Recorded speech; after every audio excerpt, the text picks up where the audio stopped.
On today's Hot Sheet, I'm discussing Powell's speech up at Jackson Hole on Friday, housing inventory update, existing home sales, as well as new home sales. Today is Monday, August 26th, 2024. I am Byron Lazine, and the Hot Sheet starts now.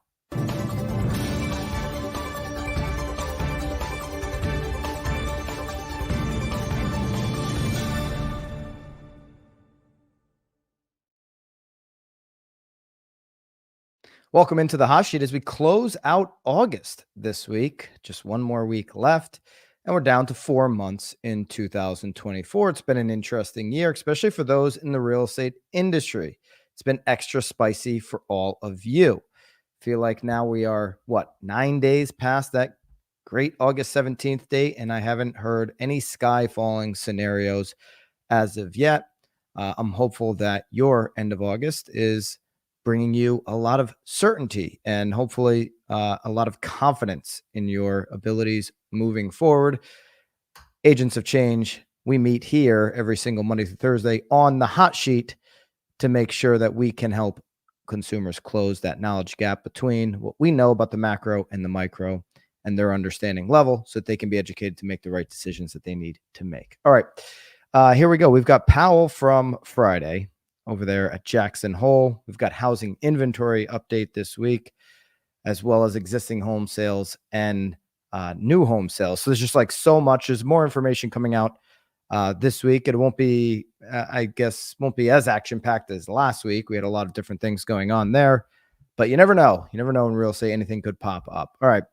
During the speech on Friday, Jerome Powell signaled an upcoming interest rate cut that was all but certain leading up to that Friday conversation. Powell stated the time has come for policy to adjust. This is during his keynote at the annual retreat in Jackson Hole, Wyoming. He emphasized the progress in reducing inflation, indicated that the Fed will now focus on maintaining a strong labor market. So the focus has been 2% inflation, 2% inflation. Now that's going to shift, and that's going to be really focused in on making certain that this labor market doesn't get out of control. Now, we went into depth on this, myself and Tom Toole on Knowledge Brokers Pod on Friday, separate channel. You can go check that out if you're curious. But the labor market in particular last week, the 818,000 miss, I spoke about this being actually bigger than 800,000, because if you look at all the revisions that we did get along the way, that shows it really from initial reporting at a 1.2 million job miss in comparison to where those headline numbers came out. Remember, the markets react on headline numbers. The Fed makes decisions on these numbers because they had a strong labor market, and this was Powell's stance for most of the year, is that we can't go cutting because the labor market is too strong. Okay, we got to stay restrictive, because if labor gets out of control, maybe there's just too much money pumping into jobs, heaven forbid, too many people making too much money, then inflation's going to take off again. Well, all of that seemingly last week was proven to be a farce. The labor market is not strong. It is not nearly as strong as it was stated. And so now the Fed has to pivot. The Fed has to go ahead and probably make up a little bit. That's why there's going to be debate whether it's a quarter point or a half a point coming up here in September when they go ahead and cut rates. Because when you have this sharp of an increase on labor, on unemployment rather, that we've seen recently, you typically follow that with a recession. Okay, we showed, and I'll go back to the Fannie Mae chart that we covered last week. This was on Thursday. BAMX members, of course, you have access to all of this stuff inside of BAMX. Use code HOT to get inside of BAMX if you're not there right now. But remember this one here from Thursday. Historically, a sharp rise in the unemployment rate has coincided with a recession. This is out of Fannie Mae's newest economic projection report. Okay, and we are now on one of those sharp increases on unemployment. I won't even look at the 21 because that was manufactured there, obviously, with the shutdown. But you look at what happened in 07, 08, sharp increase before it really took off. You look at the early 2000s, sharp increase, and that one went up to 6%. Late 80s, early 90s, sharp increase leads into recession. Every sharp increase, you can't find a sharp increase as big as what we currently see right now in unemployment that doesn't follow recession.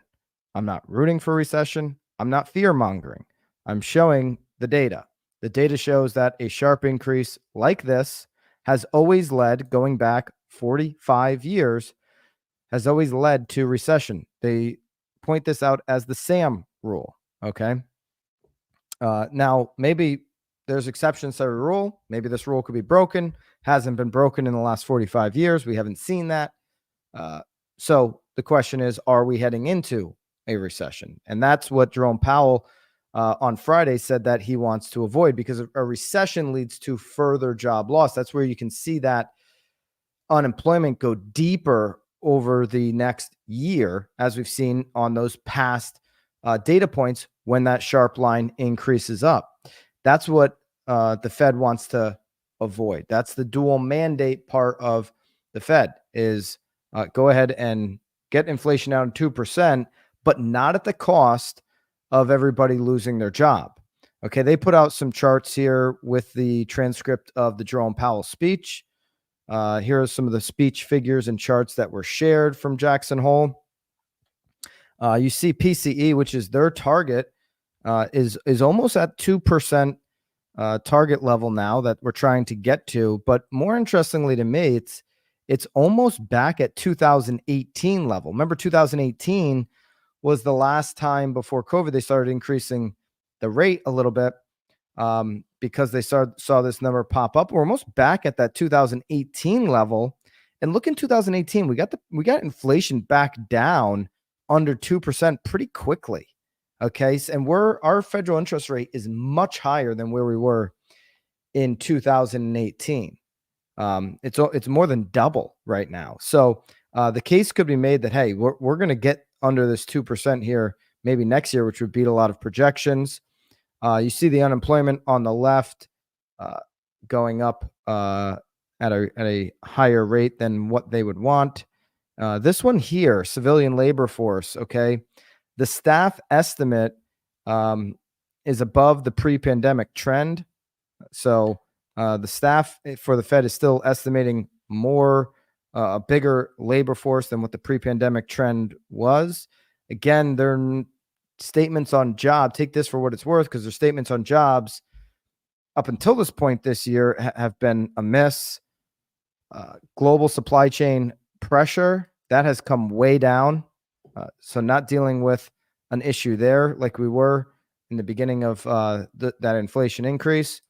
Core PCE prices coming in at 0.6 there, previous change from the previous month. This one I found interesting. Job openings to unemployment. We are back to pre-pandemic level on this number. Remember how many job openings there were to unemployment? We got up as high as 11 million. Right now, we're in line with pre-pandemic level. All of what 2019 looked like is what we look like right now on this metric. That, to me, is pretty interesting. And so now it is all about making sure that we don't let inflation that we don't let unemployment get out of control. That's going to become Jerome Powell's big case here. Now, look at this. Last time we're pretty close on PCE to where we were in 2018, 2019. This is what I was talking about, more than double. We were only at just over 2% on the Fed interest rate. Obviously cut it in early 20 with COVID. They had already started cutting end of 19. And so we've got a lot of cuts in our future. We know that. How quickly will it come? And how significant will this next one be? That's really where all the eyes are. We're going to go to a 0.5 point cut here in September. Right now, CME Group has the projection in at 65.5% chance that it's going to be a 0.25 point and a 34.5% chance that it will be a 0.5 point. Okay. So 65 to 35, still 100% chance, obviously. And Jerome Powell said that now that they're going to be cutting the rate in September. Okay. So Jerome Powell comes out. The markets have not moved much. Okay. So the stocks are ticking higher right now. Obviously, the markets are just opening. Um, the the indication that the time is now to adjust hasn't moved the markets all that much. Dow is up 140 right now. S&P's up barely. Nasdaq's up barely. So we're not seeing much there. And we haven't even really seen the 10-year. It's hard to get the 10-year to stay under 3.8 this year. We're sitting at 3.799 right now. So we're just there, but we didn't see a ton of movement on the 10-year, even off of this announcement. Why? Because CME Group has been ahead of this. Okay. The markets have been ahead of this. This price cut, I think you might see more movement if it does become a half a point in September, but a quarter point is fully priced in at this point. So, the markets and the analysts, they've been well ahead of Jerome Powell. He just kind of certified that on Friday. All right, let's take a look now, as we do every single Monday, at inventory. If you want a deeper discussion on the Powell stuff, again, you can go over to Knowledge Brokers Podcast. Tom and I spent quite a bit of time on that on Friday. So weekly inventory update here, according to Altos Research. We're looking for double-digit gains on active inventory. Double-digit meaning 10,000 plus would be nice. We're not getting that, but we're still heading in the right direction. Last week, we got just over 6,000 on active inventory, grew from 698,000 to now breaking 700,000 for the first time since early 2020, or certainly since 2019. So since that time frame, we're at the highest level of inventory. We're 40% more on active inventory than we were last year. At this point last year, we only had 500,000 active listings. Right now, up over 700,000. Again, we bottomed in 22 at 240,000 on active listings. If you go all the way back to 2015, rather, we had 1.2 million plus active listings at this same week for this week in 2015. But I like to look at 2019 a little bit closer than 2015. 2015, we were still, places like the Northeast still had 10, 12, 15 months of inventory, depending on the location. Inventory in 2015 in most parts of the country was still abnormally impacted by the GFC. But in 2019, most markets across the country were pretty stable, pretty normal, pretty much, operating under normal conditions. Same week last year, you had, or 2019 rather, you had 969,000. So we're still 250,000 away from 2019 levels. 2019, though, ended the year at 782,000. 2020 started the year, which started January, well, obviously before COVID, at 763,000. We're now at 704,000. We're starting to slowly approach that level. We'd have to get quite a bit here in, a time period, end of the year, where you start to see things level off. I mean, look at 2019, 2017, 2020. This is the time of year they start to stay flat. Your active inventory doesn't really grow. And then it starts to die off there in November, December. It could be earlier this year with the election coming up in November. Right now, we're still on the incline. When we look at this line graph here, August, we're increasing into August, where August in, say, 2019 was basically flat. You just stayed in the 960s. We started August at 683. Now we're at 704,000. So our August is, bucking the trend of normal markets like 17, 18, and 19, where we're continuing to increase. If we increase at this level through September, we could be going into October at 725,000. Depending on what October looks. Now, I know we're getting at that point very close to, November election. It just, I don't know. We've seen in the last few years some things that aren't normal. When it relates to the timing of the real estate market. The spring in 2020 happened in the second half of the year, didn't happen in the spring. So we've seen some of these shifts on when things typically happen in the calendar. Do we, inventory got so low, record breaking low, number 22 and record-breaking low number of new listings in 23, do we start to make up for some of that, even in a time period when you have listings, typically active inventory, typically declining? That's what we'll be watching here throughout the rest of the year. If we take a look now at new listings, talking about that, came in on the week at 64,500.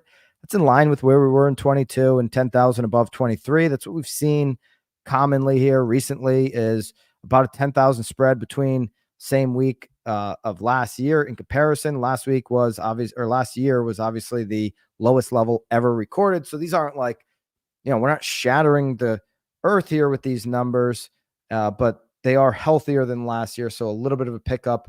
You would expect this number to be, 75, 80,000 in a normal year. And so we're still low on new listings in comparison to other years, but we also are, really low on pending sales. If we take a look at pending sale data, this is near bottom levels ever recorded. You had 368,000 total homes in contract last week. That's 2% more than contract same time last year. 361, 405,022.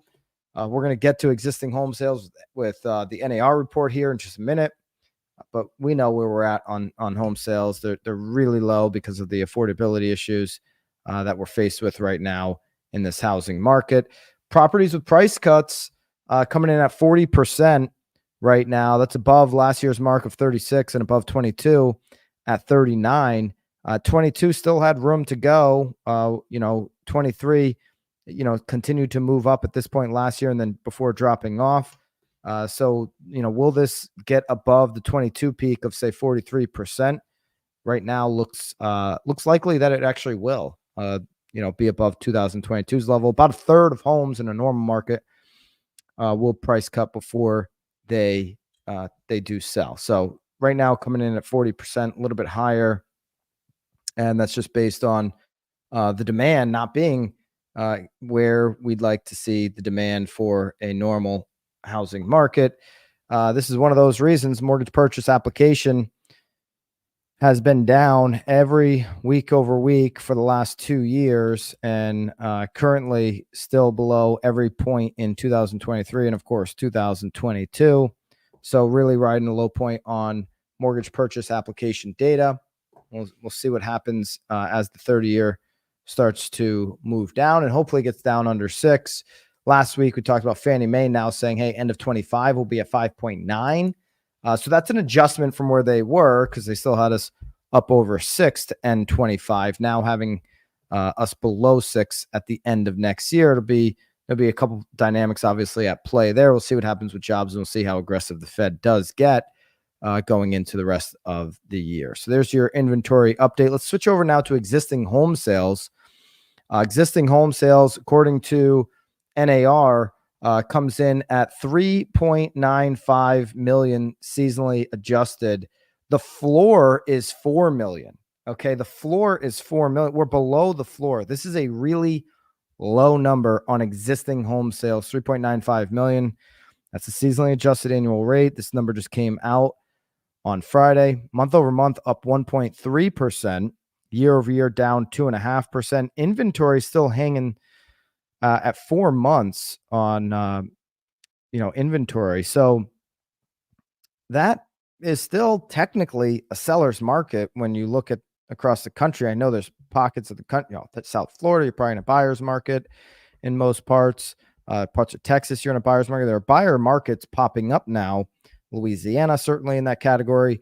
But across the country, it's still technically 4 months of supply. That's still technically buyer's market, getting more towards a normal equilibrium.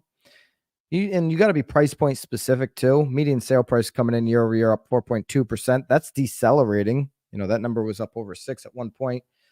But 4.2% year over year, still healthy gains nationally. 422,600 on the median sale price. And so the point is, on the inventory, if you're a buyer and 350,000, 4 months of inventory getting closer to equilibrium is not going to be the case. Okay. If you're a buyer, or you're consulting a buyer rather, on, that $350,000 price point, and they're waiting for more inventory. You're just not going to see it. You're going to be kind of like always with where we're at because of the lack of, building opportunity in those price points in most parts of the country, certainly on the coasts. You're just not going to get that inventory increase. And so you're always going to be in a competitive environment. You're not going to see much price deceleration, if any, in the below median price points. It's always going to feel like you're competing. It's always going to feel like you're behind the 8 ball as a buyer.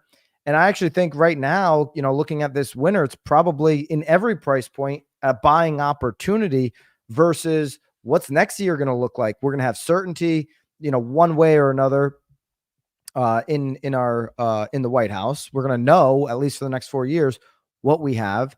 People like markets like certainty. They just want to know which direction it's going to go. You're going to have that going into next spring. You're going to have a Fed who now has maybe cut 3-4 times by the spring. We're going to have more information on this jobs market. Hopefully, we're going to have lower inflation. You're going to have a 30-year fixed trending down. You get into the next spring selling season as a buyer, and you're at 6% or maybe ahead of Fannie Mae's projection. Maybe we're at, Walmart pricing on the 30-year fix at 5.9 or something like that. Now you're going to have more competition. You naturally have more competition in the spring. You can't get any lower than these existing home sales at 3.95 million right now. And you're going to see some buyers there that are shocked that, wow, this in my price range of 350, 400,000, the competition has come back. Don't let them be shocked. Coach them up on being in the opportunity now and trying to stay into the game. That would be, I think, probably the best case scenario for those buyers. You would know your market, obviously, on the micro level better and be able to connect this macro conversation to the micro for them. Okay, the confidence index right now coming in for realtors says that homes typically stay in the market for 24 days in July, up from 22 days in June and 20 days in July 23. So on the market longer. That's a trend that's happening across the country. First-time home buyers accounted for 39 or 29% of sales in July, consistent with June, down from 30% in July 23. All cash sales came in at 27% of transactions. We carved all this out, by the way, for you in your hot sheet show notes. BAMX members get access to all of this, so you can copy and paste using to your communications with your database. Down from 28% in June on all cash sales, but up 26% from a year ago. Investor and second home buyers represent 13% of sales, down from 16 in both June. Distressed sales remaining very low. Okay, here's one of the reasons why we're not seeing a 2008 comprised of 1% of sales, consistent with the previous month. So there you go on some of the breakdowns. Northeast rose 4.3% month over month on existing home sales, 2.1% year over year, median price of 8.3% now increase on the Northeast. Northeast still battling inventory issues. Midwest sales were unchanged month over month, down 5.2%, with a median price increase of 4.5 to 321. South sales increased 1.1% in June, but from June, but fell 3.8% for the year. The West sales rose 1.4% on month over month and year over year. Median sale prices move up in all four regions there on the NAR existing home sale data. Obviously, existing home sale data is looking backwards. Closings take anywhere from 30 to, at the high side, 60 days on average to happen. So a lot of those buyers were in the market still in the spring. As you look at this, that's something that you want to make sure. This is the July report for existing home sales closings in July. We're talking about buyers who were sitting down, with their buyer representation in March to create a plan, shopping in April, going under contract in May and maybe early parts of June. And so this is, these price increases and these numbers are all reflective of when we had more buyers in the market in the spring. And so expect this number to continue to decelerate as we move into the year. You'll still see year over year price gains, but it'll continue like it has month over month to trend lower. We're at 13 consecutive months of year over year price gains, but we're at 4.2. We were higher than that last month. If we're at 3.9 next month, it's still a year over year price gain. It's just a smaller gain as you look at that. Okay. And so expect all of these numbers to continue to move down as we get lagging data into the end of the season. New residential sales, so new construction. So now going from existing home sales to new home sales. Existing home sales are new home sales competition. It's why we've seen builders slow down. We talked about housing starts last week. The Census Bureau released those numbers last week, and we covered it here on the hot sheet. And now we're going to cover the Census Bureau report on new home sales. New houses sold, seasonally adjusted, came in at 739,000. So we're not even over 5 million when you count new and existing matched up. New houses for sale come in at 462,000 seasonally adjusted. The median sale price on new and existing, that gap is starting to close. You got 429 on median sale price here on new home sales, not that far off of existing. If you look back, that number was getting pretty big. Now that number's come back closer to each other. This, to me, that actually makes new, very attractive in the markets where there's new homes being offered. The median sale price being so close between new and existing makes new very attractive. You might not get the premier location because obviously they got to build further out than some of the the premier locations, so you might give up something there. But when you compare house to house, the median prices are close. That's going to lean in favor of new. They are also able to work down those rates if somebody's using a mortgage. Okay, so that's an interesting note there. The new residential sales are up a bit. Okay, so this number is now ticking up. It's been up and down here a little bit recently. Sales of new single family homes in July were seasonally adjusted annual rate of the 739K. It's 10.6% above the revised June rate of 668, 5.6 above July 23 estimate of 700,000. So those numbers are significant increases from what we've seen. The median sale price was 429, as mentioned. The average was 514,000. Now, months of supply comes in at 7.5 months at the current sales rate. That's lower than previously reported. So 7.5, certainly leaning into a buyer's market on new home sales, new construction, but better than what we have seen here recently. And the overall trend here last few months is on its way up for new single-family houses sold in the U.S. So buyers seeing an opportunity there, and they're able, obviously, to negotiate a little bit more than on the existing home sales side right now with what national home builders are able to offer. As we sat here, 10-year now back up to 3.82. So some movement upward here on the 10-year to start this Monday. We've got a 30-year fix that came in on Friday's Mortgage News Daily survey at 6.44, lowest level we saw all week. And the Freddie Mac 30-year weekly came in at 6.46. These are, generally speaking, the lowest levels that we've seen on the weekly in over a year. You got to go back to May of 23 to get these levels. So 30-year fixed, it's been pretty stable here, just under 6.5 for the last few weeks. We did touch down the 1 day 6.3. We'll see what happens here as we get closer to the cut. Next couple of weeks are going to be crucial. See what kind of data we get, obviously, on inflation and week to week on jobs as we near the Fed's decision. Will that be a quarter point or a half point coming up later in the month of September, third week in September? Okay. To get access to BAMX and all of our hot sheet show notes, use code HOT today to get your discount on BAMX. There'll be a link, obviously, down below for you.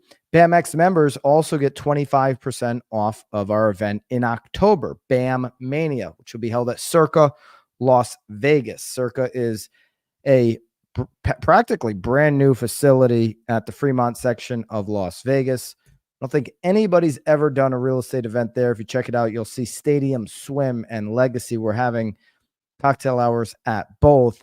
The 17th is part of the VIP experience. VIP tickets will sell out first on BAM Mania, and then we'll be left with general admission. Both options are great. BAMmania.com. BAMX members, you all get 25% off of general admission or VIP pricing. Check out bandmania.com to lock in today for the event in October. All right, that's your hot sheet here for the week. I will see you guys back on the hot sheet tomorrow, 9:30 on the East, 6:30 on the West. You know the deal in between. Until then, toodaloo.